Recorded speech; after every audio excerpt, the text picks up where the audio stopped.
खानवेग साहब, आप तो सोशल मीडिया एक्टिविस्ट हैं और पहले दिन से जिस वक्त ये तकर्री हो रही थी और ये तकर्री होने के बाद किस किस किस्म के सोशल मीडिया पर प्रोपेगेंडा किए गए, लेकिन बिल आखिर आसिम मुनीर साहब जो हैं उन्होंने एक कामयाब डिप्लोमेसी से 1 साल भी पूरा किया और पाकिस्तान के अंदर सरमायाकारी लाने में कामयाब हुए। आप इसको कैसे देखते हैं? जी, काशिफ भाई बहुत शुक्रिया आपका। देखें, हमें सबसे पहले ये समझने की ज़रूरत है कि जब आर्मी चीफ बने उस वक़्त पाकिस्तान के बुनियादी मसाइल क्या थे। नंबर 1 पे ये कि पाकिस्तान की जो इम्पोर्ट्स थी वो तहरीक इंसाफ के दौरे हुकूमत के आखिरी साल में 82 अरब डॉलर पे पहुंच चुकी थी, जो कि इससे पहले 44 से 45 अरब डॉलर होती थी। तो यानी ये कि आपके अखराजात तकरीबन 40 अरब डॉलर से ज़्यादा बढ़ गए थे। और उसके मुकाबले में जो हमारी एक्सपोर्ट्स थी वो इनके दौर में सिर्फ 2 से 3 अरब डॉलर बढ़ी। तो आप देखें कि एक साइड पे 3 अरब डॉलर बढ़ रहे हैं और आखिरी साल में सिर्फ इस मकसद के तहत कि अगर आपने अपनी जीडीपी ग्रोथ ज्यादा दिखानी है, आपने अपनी अखराजात को 40 अरब डॉलर ज्यादा बढ़ा दिया। तो पाकिस्तान की इकोनॉमी बैलेंस में कैसे रह सकती थी? ये इतना बड़ा एक मसला था जो कि पाकिस्तान को तहरीक इंसाफ हुकूमत के फौरन जाने के बाद सफर करना पड़ा। इसके बाद एक जो दूसरा बड़ा मसला था वो पेट्रोल की कीमतें फिक्स करना, जिससे हमने आईएमएफ के जो मुआहदे थे वो तोड़ दिए। तो इसके बाद आईएमएफ का भी पाकिस्तान के ऊपर किसी किस्म का एतमाद नहीं रहा था। तीसरी सबसे बड़ी चीज जो थी वो ये थी कि पाकिस्तान में पॉलिटिकल इंस्टेबिलिटी कायम की गई। हर रोज पाकिस्तान में हम देखते थे कि रूल ऑफ लॉ की वायलेशन हो रही हैं, कभी सड़कें बंद हो रही हैं, कभी लॉकडाउन हो रहे हैं, कभी ये हो जाएगा, कभी वो हो जाएगा। फिर एक महसूस बयानिया बनाने की कोशिश की गई कि पाकिस्तान को डिफॉल्ट किया जा रहा है। जितने भी लोग हमें सुन रहे हैं, मेरा उनसे एक ही सवाल है कि अगर एक मुल्क के जो सरबराह हैं, बड़े बड़े लीडर्स हैं, वही ये बयानियां बनाना शुरू कर दें कि आपका मुल्क डिफॉल्ट कर रहा है, तो पाकिस्तान में बाहर से कोई फॉरेन इन्वेस्टमेंट कैसे आएगी? यहाँ तक कि पाकिस्तान के जो जरूर। अपने ओवरसीज थे उन्होंने अपने मुल्क के ऊपर एतमाद करना छोड़ दिया था और पाकिस्तान में जो फॉरेन रेमिटेंसेज आ रही थी वो भी आनी बंद हो गई थी। इसके बाद हमने फिर ये भी देखा कि ना सिर्फ एक बयानिया बनाया गया बल्कि फिजिकली पाकिस्तानी इकोनॉमी को सेबोटाज करने के लिए पाकिस्तान के साबिक वजीर खजाना, पाकिस्तान के सूबाई वजीर खजाना को कॉल कर रहे हैं और कॉल करके कह रहे हैं कि आपने आईएमएफ मुआहदे की खिलाफवर्जी करनी है ताकि पाकिस्तान आईएमएफ से डील ना कर सके।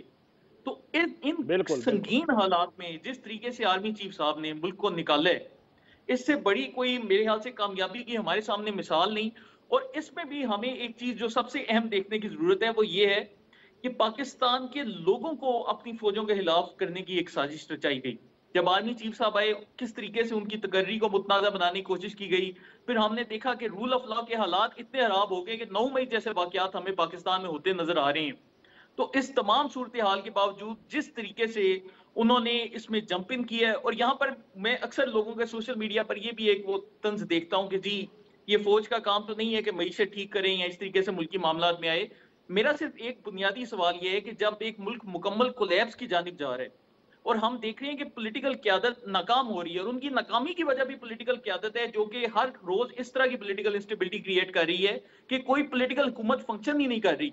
तो इस तमाम सूरत हाल में मुल्क का जो एक मजबूत तरीन इदारा है उसकी एक जिम्मेदारी बनती है कि वो कम अज कम मुल्क को इन मसाइल से निकाले। और जो पाकिस्तान में 1 साल में हो गया, अब आप ये स्टॉक एक्सचेंज की हालत देख लें, ये हैरान कुन है। अभी ये जो स्टॉक एक्सचेंज है इसके ऊपर हमारे अक्सर दोस्त तनकीद भी करते हैं कि जी ये मुल्की मईशत का कोई इस तरीके से नहीं होता। बुनियादी तौर पर स्टॉक एक्सचेंज लीडिंग इंडिकेटर होता है। लीडिंग इंडिकेटर का मतलब यह है कि अगर स्टॉक मार्केट ऊपर जाती है तो ये इस चीज की निशानदेही करती है कि मुस्तकबिल में आपकी मुल्क की इकॉनमी भी ऊपर जाएगी। जहां तक हमारे वो भाई ने पहले डॉलर रेट की बात की, उसमें थोड़ा सा एक ये हुआ है कि आईएमएफ की चूंकि दूसरी किस्त पाकिस्तान की मंजूर हो चुकी है, लेकिन अभी तक जहां तक हमारे जराये कह रहे हैं वो पैसे अभी पाकिस्तान तक नहीं पहुंचे, जो कि आने वाले हो सकते हैं 1-2 हफ्तों में क्लियर हो जाए। तो उन पैसों के पहुंचने के बाद इंशाल्लाह डॉलर रेट में आपको काफी कमी नजर आएगी। उसके अलावा एक और दुनिया में अहम डेवलपमेंट ये भी हो रही है कि तेल की कीमतें आलमी सतह पर कम होने वाली हैं। सऊदी हुकूमत इस सिलसिले में एक अहम प्लान बना रही है।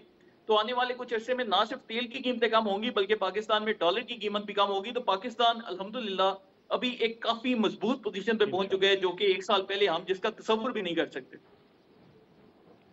अच्छा विर्क साहब, एक कमेंट इस पे कीजिए कि जिन लोगों को जो लोग ये बगलें बजा रहे थे कि पाक अमेरिका ताल्लुकात कमजोर हो गए और एक सर्टन पार्टी जो है वो अपनी लॉबिंग कर रही है अमेरिका में, मेरी मुराद तहरीक इंसाफ से है, इस दौरे से उनको क्या महसूस हुआ? वो अब सोशल मीडिया पे क्या ट्रोलिंग करेंगे या कर रहे हैं?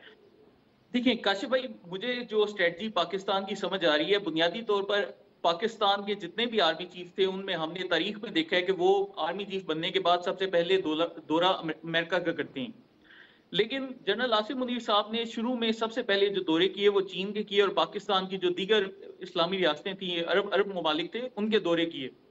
तो यहाँ पर जो एक बुनियादी स्ट्रेटजी हमें नजर आई वो ये थी कि अगर आप शुरू में ही अमेरिका के पास पहुंच जाते तो आप काफी वीक फुटिंग पे थे और वहां पर वो आपसे कोई भी शरायत, कोई भी चीजें मनवा सकते थे।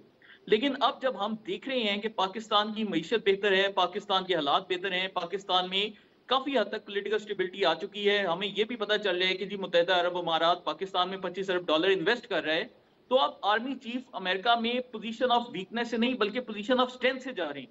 तो वो वहां पर अपना मौकफ बयान भी कर सकती हैं और पाकिस्तान के हवाले से कोई इतने परेशान कुन हालात भी नहीं है।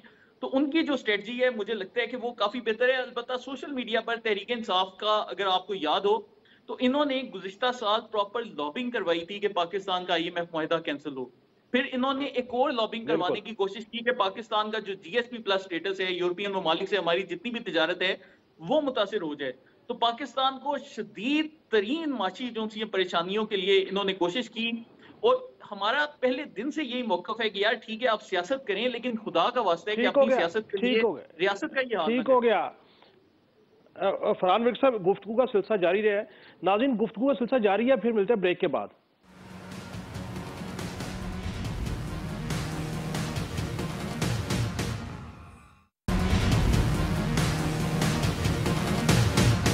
वेलकम बैक नाज़रीन।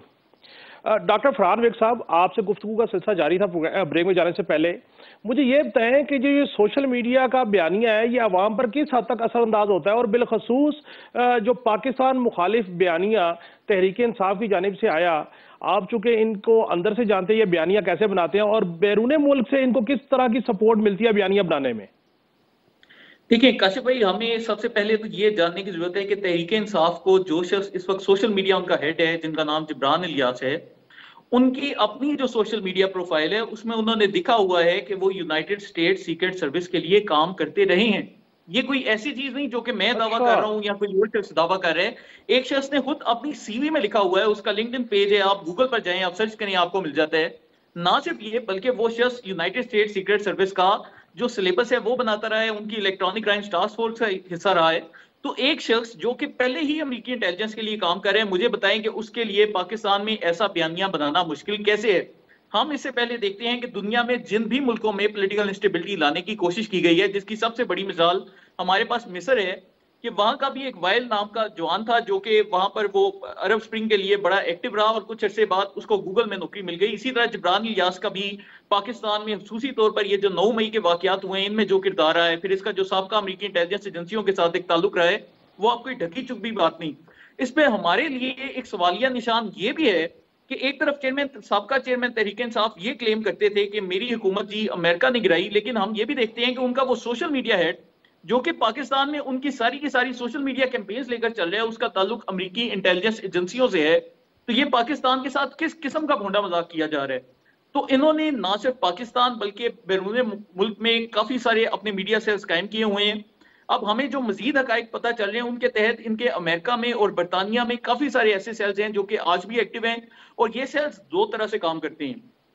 एक तो इनका मकसद सोशल मीडिया के ऊपर पाकिस्तान के खिलाफ मनफी लॉबिंग करना है, और दूसरा ये है कि यही सेल्स अपने सोशल मीडिया की ताकत को इस्तेमाल कर जितने भी अमेरिका में या बरतानिया में उनके कांग्रेसमैन हैं या सेनेटर्स हैं उनसे भी रब्ता करते हैं और कोशिश करते हैं कि हम उन कांग्रेसमैन या सेनेटर्स को सोशल मीडिया पर प्रमोट करके इस चीज पर मजबूर करें कि वो पाकिस्तान के ऊपर तरह तरह की इक्तिसादी और माशी पाबंदियां लगाने की कोशिश करें। तो ये एक काफी अजीबोगरीब सा नेक्सस है, लेकिन अल्हम्दुलिल्लाह पाकिस्तान में इनका जोर टूट चुका है, बाहर के मुल्कों में अलबत्ता मौजूद है। ठीक हो।